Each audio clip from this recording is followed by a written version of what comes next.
সুদীপের কথা শুনে রেগে গিয়ে সুদীপকে ঠাসিয়ে চড় মেরে উচিত শিক্ষা দিল অনুভবের মা। হ্যাঁ বন্ধুরা, এমনটাই দেখতে পাবে। বিস্তারিত জানতে ভিডিওটিতে লাইক দিয়ে চ্যানেলটি সাবস্ক্রাইব করে দেখতে থাকো। গল্পের শুরুতেই দেখা যাবে সুদীপদের বাড়িতে গিয়ে নক করতে থাকে দরজায়। সুদীপ তখন বলতে থাকে যে আসছি। এরপর সুদীপ দরজাটা খুলে একটা লোককে দেখতে পায়। আর তখন সেই লোকটা বলতে থাকে সুদীপ বিশ্বাসকে। সুদীপ তখন বলে তুমি কে গো, যে তোমাকে আমার নাম বলবো? আমি আমি কে, তোমাকে কেন বলবো? আর তখনই লোকটা বলে আজব মানুষ তো। দেখুন, আপনার নামে চিঠি এসেছে, তার জন্য আপনার কথা জিজ্ঞেস করছি।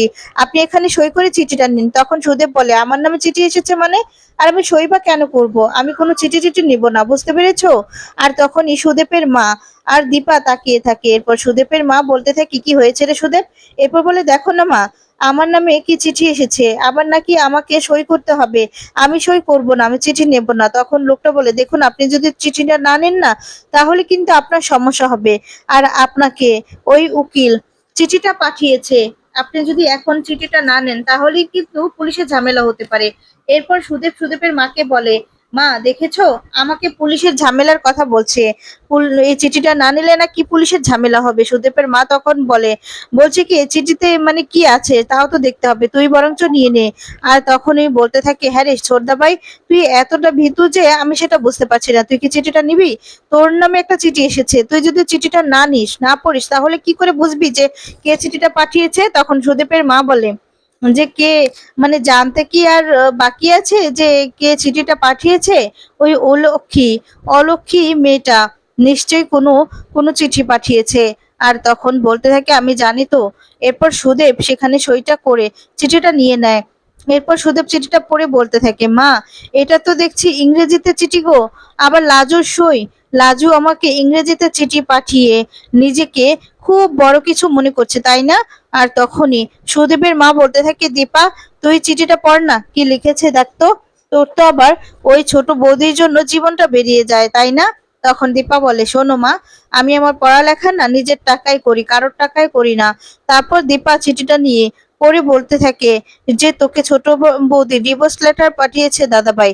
তখন তো সুদেব চমকে যায় আর বলে কি, ওই মেয়ে ছেলের এত বড় সাহস, আমাকে ডিভোর্স লেটার পাঠিয়েছে? আমাকে ডিভোর্স দিবে? ওর ডিভোর্স দেওয়া আমাকে গোছাচ্ছি, ওর পা দুটো ভেঙে রেখে দেবো। তখন সুদেবের মা বলছে ওই মেয়েকে আমি একদম সহ্য করতে পারি না।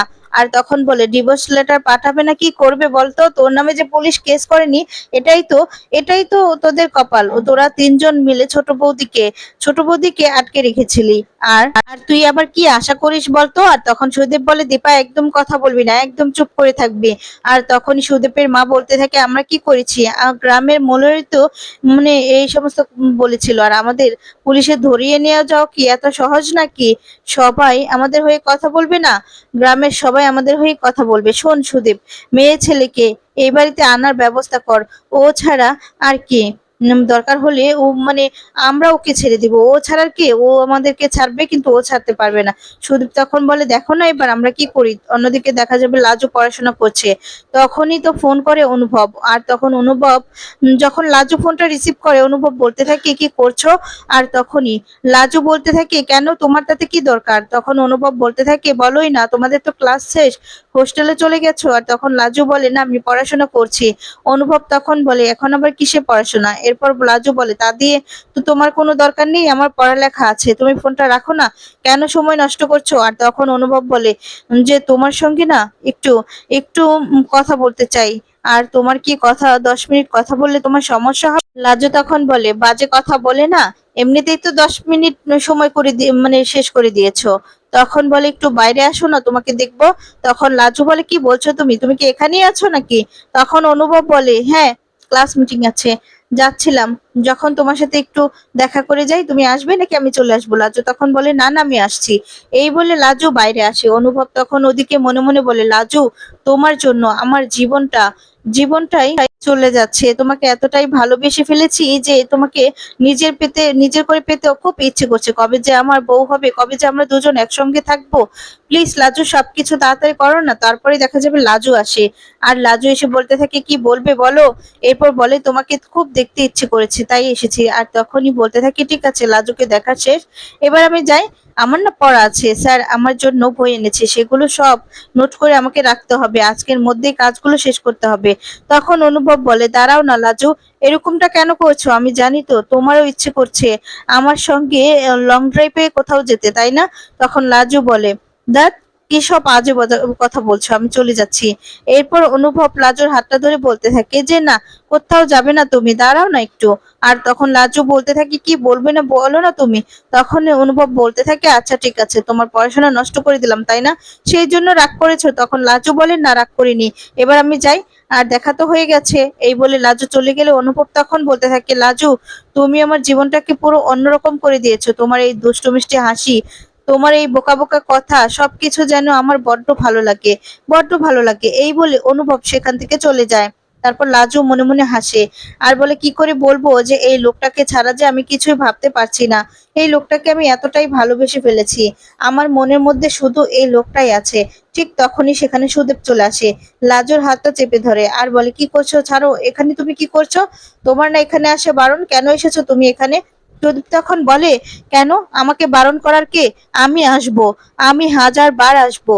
আর তখন বলে, এত বড় সাহস কি করে হয়, তুই আমাকে ডিভোর্স লেটার পাঠিয়েছিস? লাজু তখন বলে, দেখো চারপাশে সবাই আছে, তুমি এখান থেকে চলে যাও, ছাড়ো, না হলে কিন্তু আমি পুলিশে খবর দিব। সুদেব তখন বলে, পুলিশে খবর দিবি, দে না, আমি আমার বোর কাছে এসেছি, আর কেউ যদি আটকে রাখুক না। লাজু তখন বলে, দেখো তোমার সঙ্গে না আমার কোনো সম্পর্ক নেই। সুদেব তখন দেখতে পায় লাজুর সিঁথিতে সিঁদুর নেই, তখন বলে, এই বেহায়া মেয়ে ছেলে, তুই আমার নামে সিঁদুরটাও মানে তুলে ফেলেছিস? আমি কি মরে গিয়েছি নাকি? আমার মা বলা সত্ত্বেও তুই শাঁকাপাল্লা পরিসনি, আবার সিঁদুরটাও সরিয়ে দিয়েছিস। লাজু তখন বলে, হ্যাঁ তুলে দিয়েছি, তোমার সঙ্গে আমার কোনো সম্পর্ক নেই, তোমরা আমাকে আটকে রেখেছিলে, আমার উপর নির্যাতন করেছিলে, মারধর করেছো, সে কথাগুলো আমি বলে দিব তো? আর তখন ভয় পেয়ে যায়, শুধু শুধু বলে দিলে তোমার ভালো লাগবে? জজ সাহেবের কাছে আমি বলে দিব যে তুমি ডিভোর্স লেটারে সই করবে না তো?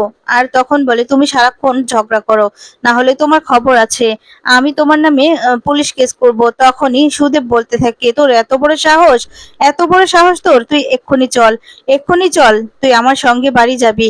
লাজু তখন বলে, না আমি কোথাও যাব না, তোমাদের বাড়িতে তো আমি কোনোদিনও যাব না, আবার আবার আমাকে নিয়ে আটকে রাখার জন্য। আর তখনই দেখা যাবে বিশ্বজিৎরা সবাই সেখানে চলে আসে আর বলে, এই আপনি এখানে কি করছেন? এক্ষুনি এখান থেকে আপনি চলে যান, না হলে কিন্তু পুলিশ ডাকবো আমরা। তখন সুদেব বলে, কেন পুলিশ ডাকবে কেন, আমি আমার বইয়ের কাছে আসতে পারি না? ওরা তখন বলতে থাকে, না, কথা হবে যা কোর্টে হবে, আপনাকে তো কাগজ পাঠিয়ে দিয়েছে। সুদেব তখন বলে, কাগজটা আমি ছিঁড়ে ফেলবো। লাজু তখন বলে, ছিঁড়ে ফেলো না, এরকম 1000টা কাগজ আমি বানিয়ে আবার পাঠাবো, বুঝতে পেরেছো? বিশ্ব তখন বলে, না উনি তো এমনিতেও শুনবে না, আমি এখনই পুলিশের কাছে খবর দিচ্ছি।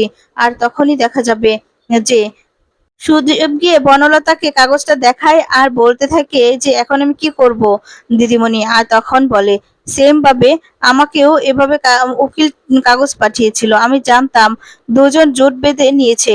আর সুদেব, তোমার দ্বারা না কিচ্ছু হবে না, তুমি আটকে রাখতে পারলে না তো? সুদেব তখন বলে, কি করব, ওই মেয়ে মানুষ যা চালাক, ওর বন্ধুরা আমাকে হুমকি ধুমকি দিয়ে পাঠিয়ে দিল, ওর বন্ধুরা সব নষ্টের গোড়া, ওকে বুদ্ধি দেয়। অনুভব দাদা তো আছে, একবার শুধু লাজুকে উঠাই, ডিভোর্সটা আটকাই, তারপর বন্ধুদের সাথে না ঝামেলা লাগিয়ে দিব আমি। তখন বনলতা বলতে থাকে যে, আগে আটকাতে পারলে তো? ওরা সেম ভাবে এগোচ্ছে।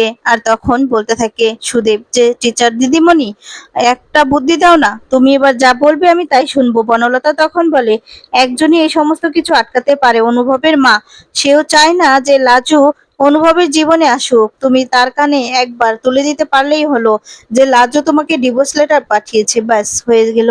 এবার কিন্তু কোনো রকম কোনো ঝামেলা করা যাবে না। তারপর দেখা যাবে বনলতার কথা মতো সুদেব সুদেব ওদের বাড়িতে যায়, মানে অনুভবের বাড়িতে যায়, আর চিৎকার চেঁচামেচি করতে থাকে আর বলতে থাকে যে, অনুভবদা কোথায়, সে যে আমার কাছ থেকে আমার বউকে কেড়ে নিচ্ছে, সেটা কেন, কেন করছে, অন্যর বউর দিকে কেন নজর দিচ্ছে? তখনই সেখানে সবাই চলে আসে। এরপর বলরাম, সকলেই সকলেই আসে, অনুভবের মা, জেঠি, সকলেই। আর তখন অনুভবের জেঠি বলতে থাকে, এই তুমি এই বাড়িতে আবার চলে এসেছো, তোমার এত বড় সাহস হয় কি করে? আর তুমি কার সম্পর্কে কি বলছো বুঝতে পারছো? এই বাড়িতে এই বাড়িতে দাঁড়িয়ে এই সমস্ত কথা বলার সাহস পাও কি করে? তখন বলতে থাকে, বলবো না কেন, ওই যে আপনাদের বাড়ির ছেলেই তো আমার বউর মাথাটা খেয়েছে, সে এখন আমাকে ডিভোর্স লেটার পাঠিয়েছে। হ্যাঁ, কেমন মা আপনি? নিজের ছেলেকে দেখে রাখতে পারছেন না, মানাতে পারছেন না। এই কথা বলে সবাই তো প্রচন্ড রেগে যায়, আর তখন সুদেবকে সবাই মিলে আচ্ছা করে ধোলাই দেয়। এরপর সুদেব রেগে গিয়ে বলতে থাকে, আমাকে বললে কি হবে, আমি তো ছাড়বো না কাউকে। আমার বউকে আমার কাছ থেকে কেড়ে নেওয়া, নিজেদের ছেলেকে সামলাতে পারছো না, আর তাই তো নিজেদের ছেলের কোনো দোষ দেখতে পাচ্ছ না। আর তখন বলে, কেমন মা বাবা আপনারা? ঠিক তখনই অনুভবের মা ঠাসিয়ে একটা চড় মারে সুদেবকে, আর সুদেবকে উচিত শিক্ষা দেয়। চড় খেয়ে তো অনুভবের মায়ের দিকে তাকিয়ে থাকে। অনুভবের মা তখন বলে, এত বড় সাহস তোমার, তুমি এই বাড়িতে এসে আবার এই সমস্ত কথা বলছো? এত বড় সাহস তোমাকে কে দিয়েছে? এক্ষুনি এই বাড়ি থেকে বেরিয়ে যাও। সুদেব তখন বলে, হ্যাঁ হ্যাঁ, এখন তো আমাকে বের করে দিবেনি। নিজেদের ছেলের যে এতটা দোষ, সেটা তো ঢাকতে হবে, তাই না? সেটা দেখতেও পারছেন না। আর তখন তো রেগে যায় আরো, সুদেবকে বাড়ি থেকে বের করে দেয়। তো বন্ধুরা, আজকের ভিডিওটি তোমাদের কেমন লেগেছে কমেন্টস করে জানিয়ে দাও। পরবর্তী আপডেট পেতে চ্যানেলটি সাবস্ক্রাইব করে পাশে থাকা বেল আইকনটি বাজিয়ে রাখো। ধন্যবাদ।